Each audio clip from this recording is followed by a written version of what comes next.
In terms of the new reporting that we have from just outside of her campaign headquarters, I'm told by a campaign source that the mood inside, and this might surprise you, is jubilant. And throughout the day, I have heard the phrase happy warrior from all of these folks that are either getting out the vote for Nikki Haley in these waning hours of Super Tuesday, or who are hunkered down after traveling to over 7 or 8 states in just as many days these last week and a half.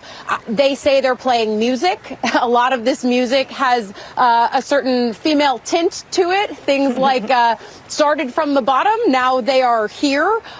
Sort of things that reference where she started in this race and the fact that she is now in a place where she is waiting to see how she does against Donald Trump. A few moments later.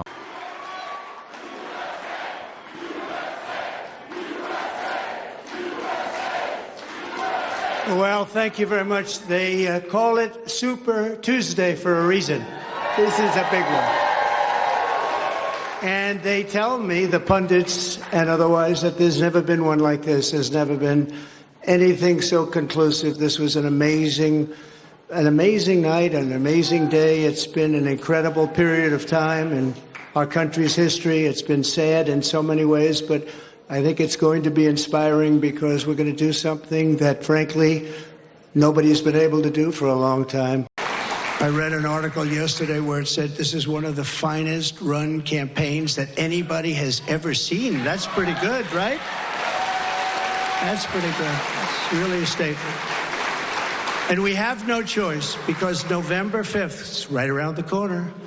November 5th is going to go down as the single most important day in the history of our country.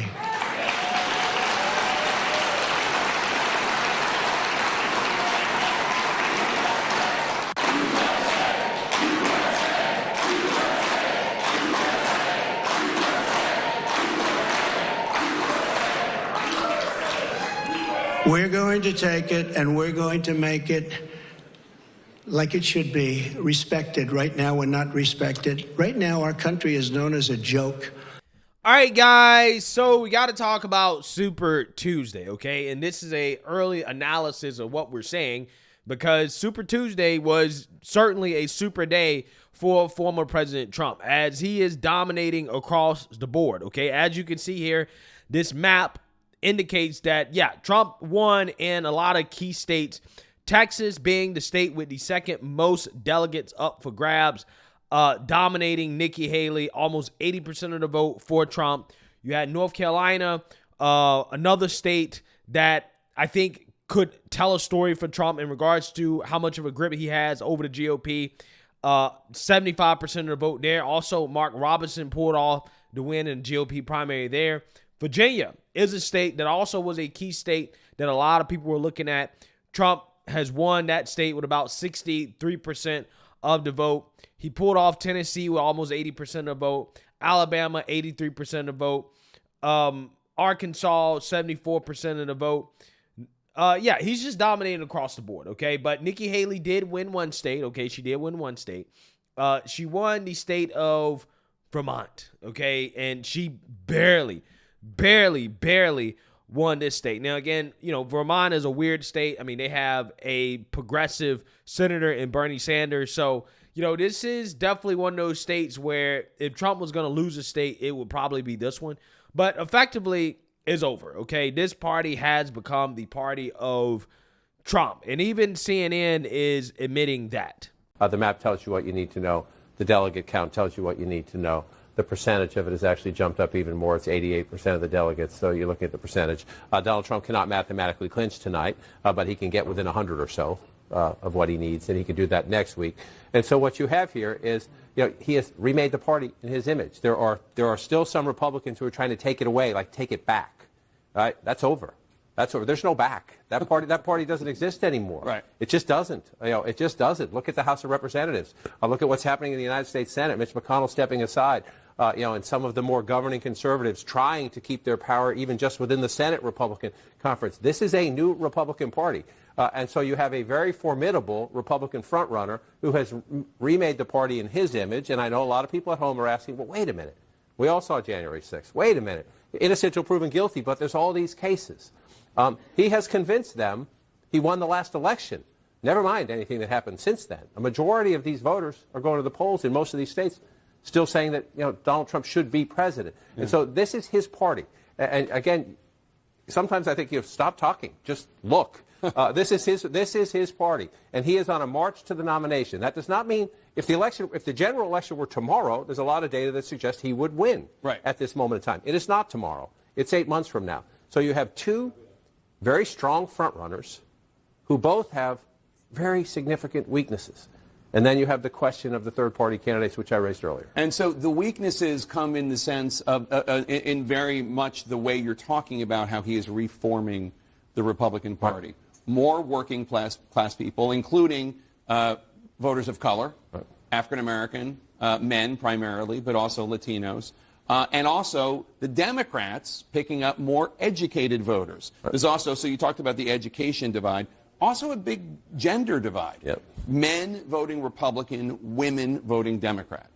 Yeah, so you've seen that, you heard that, okay? Even CNN knows that the writing is on the wall, okay? I'm not sure how anybody else can spin these results. We'll see what Nikki Haley actually comes out and says. I know one thing, Trump did not mention Nikki Haley in his speech, which means that he's in general election mode, okay? I think that Trump should actually just ignore Nikki Haley from here on out, avoid talking about her, avoid attacking her, just ignore her. She's done.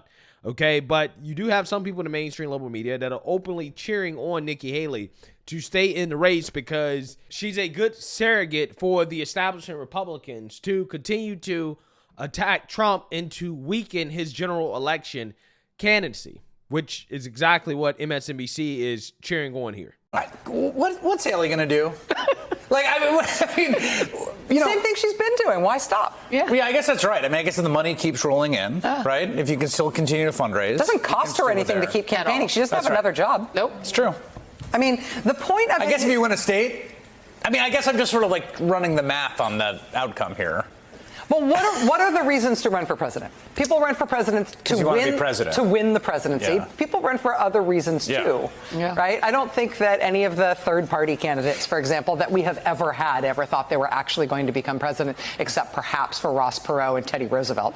But I mean, we're never going to. You can't necessarily get into the mind here, but we can see the effect of her candidacy. You know what? Which is keeping keeping trusted Republican voices about Donald Trump in the mix while Donald Trump runs for the presidency. Keeping trusted Republican voices about Donald Trump in the mix is Nikki Haley's job, a.k.a. to be a surrogate for the establishment and Democrats to attack Trump. Okay, that's what MSNBC is openly cheering on.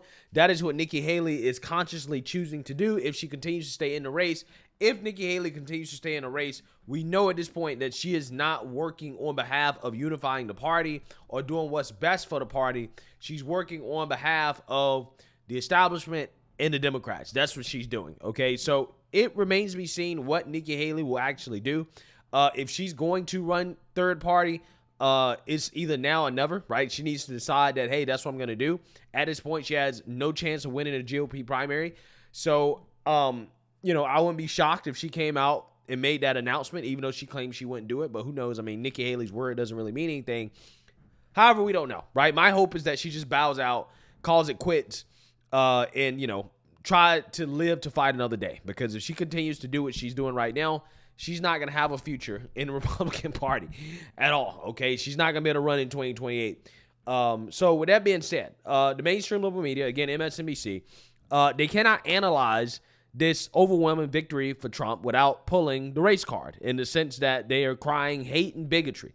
They're saying that Trump voters are not voting for Trump because of his economic policies or the fact that, most people agree that under Trump, their lives were better, okay, that Trump's policies benefited them more than Biden's policies. No, it can't be that.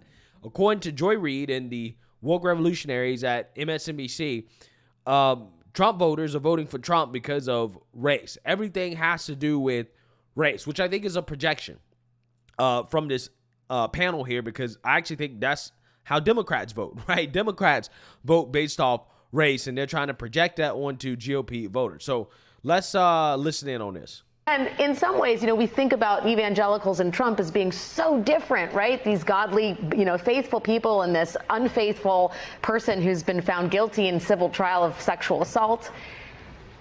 The issue of race animates Donald Trump. The issue of race has long animated the evangelical movement. And in some ways, it makes perfect sense that you're seeing the unity that you are today. And I'm so glad. Again, it's so just like MSNBC to just openly attack Christians, right? This is what they do. I mean, there's an actual attack on Christianity by the mainstream liberal media. Okay, they come out here and they openly trash Christians. They openly trash white rural voters. And then they wonder why these voters don't want to get on board with voting for somebody like Joe Biden or Democrats, because that side of the political aisle openly trashes those people as less than because of their beliefs, right? It's amazing. Every time Trump wins, the first thing they do is they come out here and they talk junk about Christians, right? As if, you know, the opinions of Christian voters or white rural voters don't matter, right? That if you don't agree with us, then you must be a bigot. Again, they show you how much they really hate normal people. They don't like normal people. The elitism is disgusting. You said that because Chris Hayes, I think, made a really excellent point that you're seeing this sort of disconnect between a president that is a white working class guy himself and that keeps doing all of these things that disproportionately benefit white working class Americans in red states. And Joe Biden is not white and working class. Joe Biden is a politician. He's been a politician his whole life. There's nothing working class about Joe Biden. Like, come on. Come on. The spin here is amazing. It's absolutely amazing. It's more amazing than this blonde wig that Joy Reid is wearing. The most colonized woman in mainstream liberal media is always the one talking about race, okay? And she always shows her disdain for white working class people and white voters. Again, it's amazing to me. Absolutely amazing. And their reaction to him is they hate him more, like the more he does.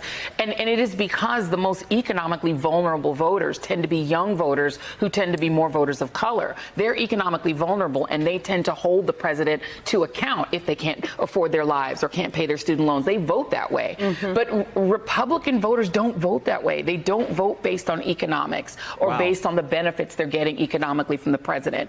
They're increasingly, from the Tea Party on, they're voting on race. They're voting on this idea of an invasion of brown people over the border. The idea that they can't get whatever job they want. A black person got it, therefore drive all the blacks out of the colleges, get rid of DEI. That is what they're voting on. They're just voting specifically on racial animus at this stage. It isn't about economics. No. Amazing. Absolutely amazing.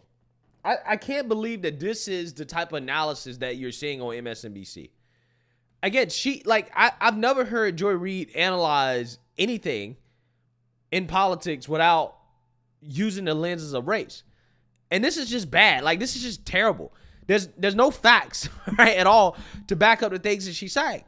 Because every single poll, general election poll, with Joe Biden and Donald Trump, most voters are saying that, yeah, Trump's policies economically benefited me more than Joe Biden's.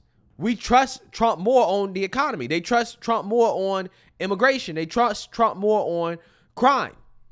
These are the issues that voters are voting on. But again, in Joy Reid's world, no.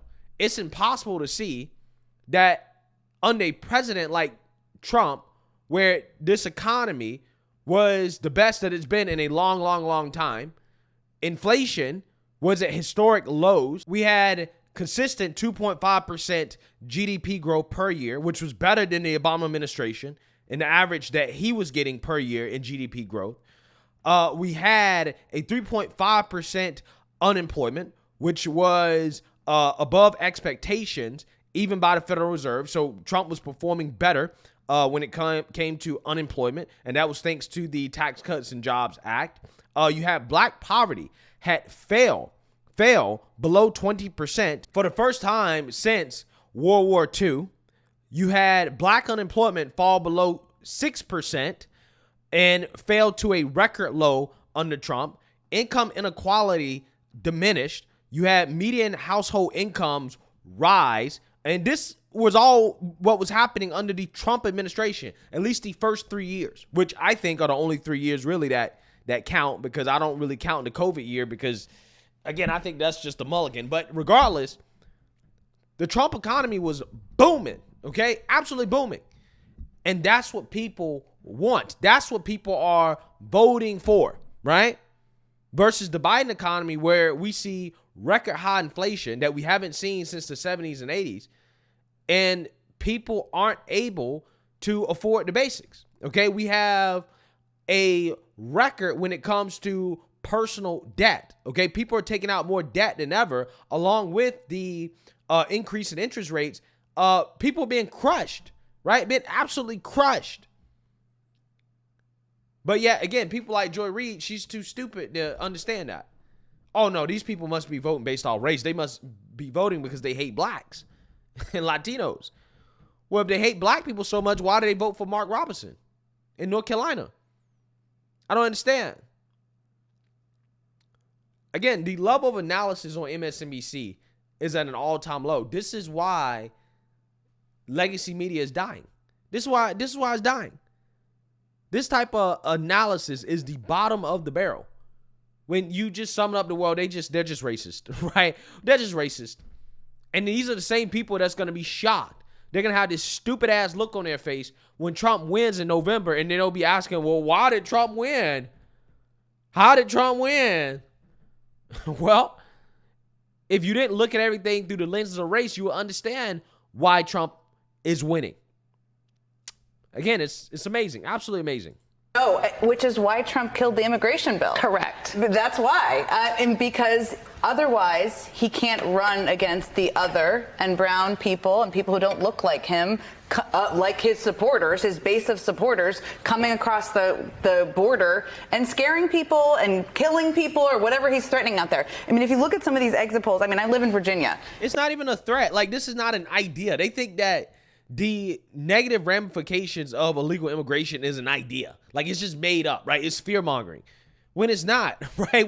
We've seen it. Again, we had illegals jump a police officer in New York City, in a major city. We have these liberal cities that are on the verge of collapse because of the illegal immigration crisis. We have illegals committing murders. We have gangs from Venezuela operating in the United States of America. And these people are acting like that this is just made up. That these are just talking points. This is just fear-mongering that have no basis in reality.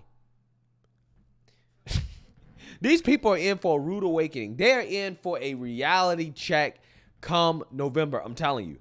Immigration was the #1 issue. Yeah. I mean, again, these could change in Virginia. Well, Virginia does have a border with West Virginia.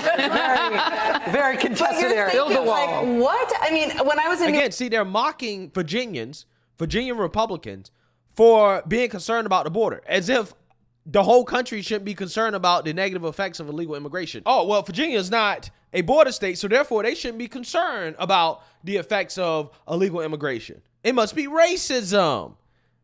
But look at what happened in Georgia. Georgia's not a border state. And look what happened there. Look what happened there. Again, these people are living in a bubble, right? They're living in a liberal elitism bubble, and they're showing you that they're not in touch with everyday average Americans. And again, this is despicable. New Hampshire, people were talking about the northern border as a threat because Trump has indoctrinated people with this fear of people who do not look like them being a threat to them. But as you know, I mean, and every election cycle, particularly when there's a Democratic incumbent, we get reminded about the borders. And the borders become a thing again, and then if there's a Republican in office, we don't think about them anymore. Mm-hmm. Yeah. It's the deficit. Well, yeah, when Trump was in office, the border wasn't that much of an issue. But you were talking about the border when you were upset with Trump's border policies that were there to deter illegal immigration. So don't pretend like we don't talk about the border when Trump is in office. It's just Democrats and liberals complain about Trump not being softer on the border, right? That's what they boo-hoo whine and complain about.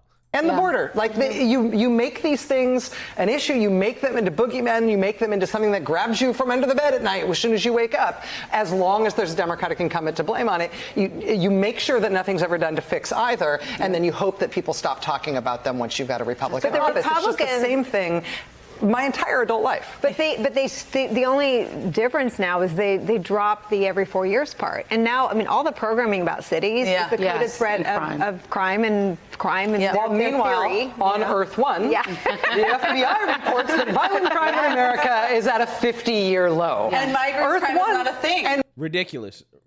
Not in these liberal cities is not. In some parts of the country, yeah, the same parts, but not in the liberal cities. Migrant crime is not a thing, and you live on Earth One. Yeah. Migrant crime is not a thing. Wow, amazing. This is a very complicated concept, I know, because Fox News is right there. Again, these people are in for a reality check. They're in for a rude awakening coming November. I cannot wait to see the meltdown when Trump wins the presidency again. I can't wait. I cannot wait. And I will look back at segments like this and I'll say, yeah, this is why you're shocked. Because you are the ones that were out of touch with reality. And this is why you can't fathom the idea that the American people will put Donald J. Trump back in the White House. Let me know what you guys think. Make sure you like, comment, and subscribe. Most importantly, share a Black conservative perspective. Peace.